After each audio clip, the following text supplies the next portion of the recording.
So hello. আজকে আমরা one shot class নিয়ে একটু কথা বলবো। আমরা তো দেখতেছি এইচএসসি এবং এখন তো এসএসসি লেভেলেও ওয়ান শট ক্লাসের জনপ্রিয়তা তুঙ্গে স্টুডেন্টদের মধ্যে। ওয়ান শট ক্লাস নিয়ে অনেকে অনেক কথা বলতেছে, কেউ পজিটিভ বলতেছে, কেউ নেগেটিভ বলতেছে। আমি পজিটিভ নেগেটিভ ২ টার মিক্সচারে একটু বলতে চাই। আমার পার্সোনাল অপিনিয়ন এবং এই ভিডিওটা তোমার অবশ্যই দেখা উচিত। কারণ ইনশাআল্লাহ এটা তোমার কাজে লাগবে। বিকজ আমার ওয়ান শট ক্লাস নিজেরই নাই। আমি ওয়ান শট ক্লাস করাই না। এখনো পর্যন্ত করাই নাই। সো তুমি যদি আমার কাছ থেকে অপিনিয়ন নেও, ইনশাআল্লাহ তুমি উপকৃত হবা। ১ম কথা হচ্ছে ভাই ওয়ান শট ক্লাস এটা শুধুমাত্র একটা ধরনের রিভিশন টাইপের ক্লাস। সো একটা চিন্তা করো, আমি একটা সৃজনশীল করাইতে যাই কেমিস্ট্রির বা ফিজিক্সের। আমার সেই সৃজনশীল সলভ করতে গেলে, ভালোভাবে সলভ করতে গেলে, ক থেকে ঘ পর্যন্ত সলভ করতে গেলে আমার লাগে ১৫ থেকে ৩০ মিনিট। হ্যাঁ? Honest opinion. আমার কোনো সৃজনশীলে হ্যাঁ, ১০ মিনিট লাগতে পারে। সেটা ডিপেন্ড করে কনটেন্টটা কিসের উপর। কোনোটাতে আমার ৪০ মিনিট পর্যন্ত আমি টাইম দেই। কারণ ওখানে যত নারী নক্ষত্র আছে সবকিছু আমি ব্যাখ্যা করি সেখানে। সো এত টাইম লাগে একটা সৃজনশীল পড়াইতে। লিটারেলি ১৫ থেকে লেটস সে ৩০ মিনিটের মতো টাইম লাগে। সেটা আমি ওয়ান শটে কয় মিনিট টাইম দিচ্ছি, রাইট?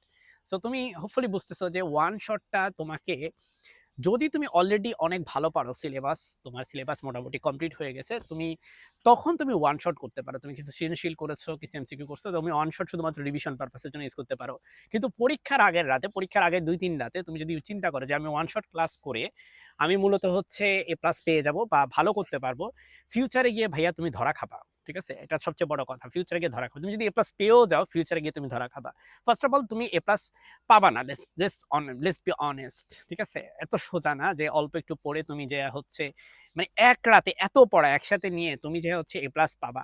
এটা মোস্ট অফ দ্যা স্টুডেন্ট পাইতো না, পাবা না। যদি পাইতাই তাহলে তো ওয়ান শট ক্লাস করার কারণে অনেক স্টুডেন্টরাই এ প্লাস পাইতো, তাই না? এত কি এ প্লাস পায় বাংলাদেশে? যত স্টুডেন্ট আছে তার কত পার্সেন্ট স্টুডেন্ট এ প্লাস পায়? সো আমার কথা হচ্ছে ভাই ওয়ান শট ক্লাস শুধুমাত্র তখনই দেখো যখন তোমার সিলেবাসটা পড়া শেষ। তুমি বিস্তারিত চ্যাপ্টার ওয়াইজ যা সৃজনশীল দরকার সেগুলো করে ফেলছো, এমসিকিউ গুলা করছো। বইয়ের উপর তোমার দখল ভালো। তুমি এখন ওয়ান শট করো, কোনো সমস্যা নাই। কিন্তু তুমি যদি বছরের শুরুতেই একদম ওয়ান শট নিয়ে বসো, ট্রাস্ট মি তুমি ডেপথ এ কিছুই শিখবা না। ঠিক আছে? বিকজ ওয়ান শটের কাজ ডেপথ এ শিখানো না। It's just a revision thing.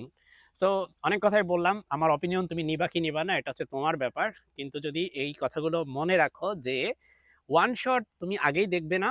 তুমি দেখবা হচ্ছে আগে একাডেমিক যেই ভিডিওগুলো ভাইয়ারা আপলোড করে, অনেক স্যাররা আপলোড করতেছে। তোমাদের শিক্ষকরা আ ক্লাসে করাচ্ছে, সেগুলো করো আগে ঠিকঠাক মতো। বইগুলা পড়ো, সৃজনশীল করো, নিজে এমসিকিউ করার চেষ্টা করো। দরকার হলে সেক্ষেত্রে তুমি অনলাইনে অ্যাসিস্ট্যান্স নাও টিচারদের বা কোর্সও নিতে পারো মানুষদের, স্যারদের কোর্স নিতে পারো। কিন্তু আফটার দ্যাট তোমার রিভিশন যখন ফেজ চলতেছে, এখন তুমি ওয়ান শটে হেল্প নিতে পারো। সো ভালো থাকো। আসসালামু আলাইকুম।